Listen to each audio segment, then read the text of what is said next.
lo fundamental es el cambio de cultura de la opacidad a la transparencia. ¿En qué medida una ley puede hacer este cambio de cultura?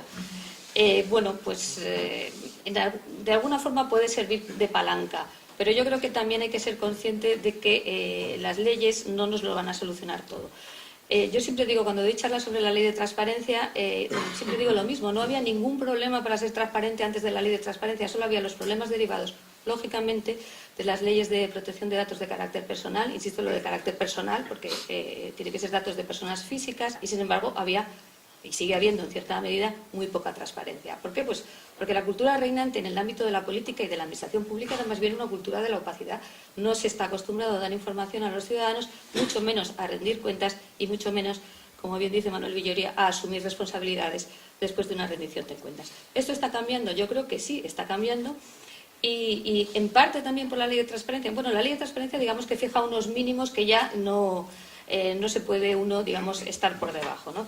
Pero desde luego la ley de transparencia en ese sentido se queda corta, podría haber ido mucho más lejos. De hecho, pues un grupo de expertos estuvimos en el Congreso intentando que fuesen más ambiciosos y claramente no había voluntad política, ¿no? En ese sentido, por ejemplo, con respecto a los órganos constitucionales, la ley de transparencia es bastante limitada, ¿no? De hecho, los órganos constitucionales solo están sometidos a la ley de transparencia con respecto a sus actuaciones sujetas a derecho administrativo. Por eso insisto en reconocer que el Consejo ha hecho muy bien en ir mucho más allá de esa obligación legal y también meter en su portal de transparencia otras cuestiones que no están, digamos, o no son actos sujetos a derecho administrativo, por ejemplo, los viajes.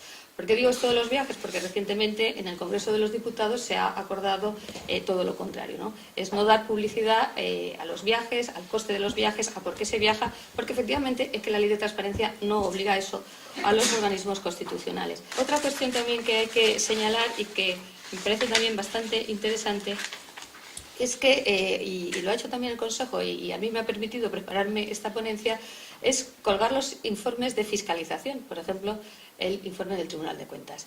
Es verdad que el informe del Tribunal de Cuentas que ha colgado el Consejo es muy antiguo, lamentablemente se refiere al ejercicio del año 2010, aunque está hecho en julio del 2014. Esto es otro de los problemas que tenemos con nuestras instituciones, ¿no? La lentitud, el hecho de que vayan tan por detrás. Pero bueno, aun siendo un ejercicio del 2010, es una lectura muy interesante. Y la verdad es que tiene mérito el Consejo por haberlo colgado, porque ciertamente no le deja muy bien.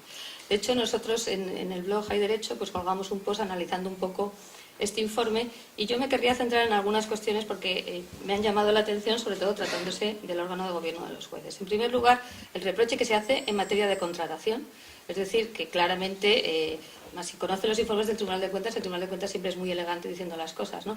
Pero vamos, la traducción es que había bastante descontrol en materia de contratación pública. Se dice falta de previsión, falta de control, no se sabe por qué se seleccionan los procedimientos, algunas prórrogas extemporáneas, en fin. Un, digamos, panorama que por lo menos para personas como yo, que conocemos bien cómo funciona la contratación pública, llama la atención en el órgano de gobierno de los jueces. Otra cuestión que a mí me ha llamado la atención más como ciudadano, a lo mejor a ustedes les sorprende menos, es el tema de las subvenciones a las asociaciones judiciales. ¿Por qué digo esto? Porque el Tribunal de Cuentas dice que se está subvencionando a las asociaciones judiciales más allá de los gastos corrientes, es decir, tuvieron superávit.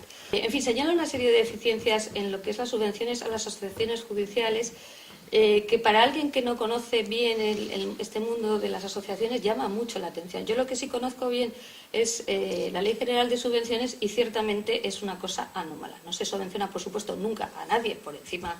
Como digo, ¿cómo vas a tener superávit si te dan una subvención? Eso está expresamente prohibido y, desde luego, y más allá de las corruptelas o de los procedimientos, digamos, incorrectos, lo que se es muy exigente, o por lo menos eso dice la ley, con la justificación de los gastos que se han hecho.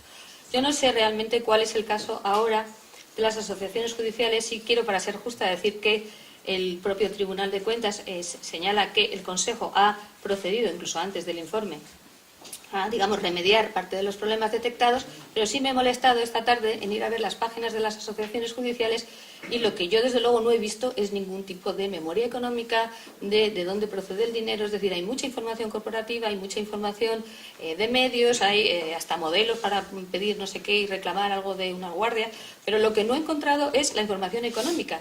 Y yo creo que más allá de si están o no en el supuesto que dice la ley de transparencia, creo que es muy importante también esa imagen de dónde sacamos el dinero, en qué nos lo gastamos, sobre todo si es dinero de los contribuyentes. Porque aquí, como ya les digo, estamos hablando de financiación pública, ¿no? Es lo que los anglosajones llaman la regla follow the money, es decir, vamos a seguir el curso del dinero porque es dinero de los contribuyentes. Y entonces, aunque vaya a parar a una entidad privada, a una asociación, tenemos que saber en qué se gasta. Pero en una cuestión que no hemos hablado, pero que también es muy importante, que es todo el tema de evaluación de políticas públicas, ¿no? Es una de las cuestiones que también trata, aunque no mucho la ley de transparencia, pero sí que una de las obligaciones que impone de transparencia activa es la de publicar los planes de actuación, los proyectos, es decir, un poco qué políticas se van a hacer y, sobre todo, y casi más importante, publicar la evaluación, es decir, qué ha pasado después de hacer un plan o una política pública, ¿no? Y en ese sentido es interesante porque esta ley del año 2003 ya dice que, evidentemente, sin tener transparencia, sin tener información, cómo se va a diseñar una política pública medianamente seria, en este caso en el ámbito de la Administración de Justicia.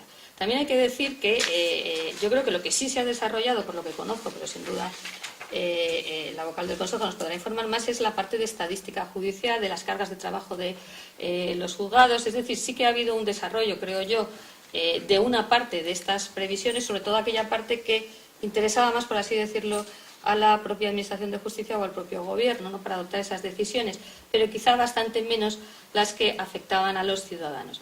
Cosas también interesantes para los clientes, como para los justiciables, mejorar el lenguaje jurídico para su mejor comprensión, mejorar también el buen trato a los usuarios, dar tramitación a las quejas. Esto también me gusta mucho. Publicación en tiempo real del resultado de los litigios. Luego, por supuesto, una cosa también muy interesante desde el punto de vista de la evaluación. Evaluar cómo están funcionando las normas legales para solventar los conflictos jurídicos. Nosotros, desde el blog y la Fundación Hay Derecho, una de nuestras obsesiones es esta. Es decir, pero vamos a ver, no hacemos más que aprobar normas. Estas normas funcionan, no funcionan, están resolviendo algo. Pues esto en este plan estaba expresamente contemplado.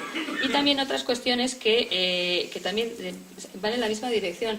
Evaluar los resultados de las ejecuciones de los títulos ejecutivos. Es que a veces tenemos sentencias que no se ejecutan o son complicadísimas de ejecutar. Esto también es una señal clara que hay que evaluar y de calidad del sistema, ¿no? Gente que está litigando años y años y se encuentra después con sentencias que es muy complicado ejecutar y, lamento decirlo, pues a veces es la propia Administración la que hace muy complicada la ejecución. Todo esto estaba, como ya digo, en un plan del año 2005 y que yo creo que hay muchas cosas pendientes y que realmente hay mucho trabajo por delante.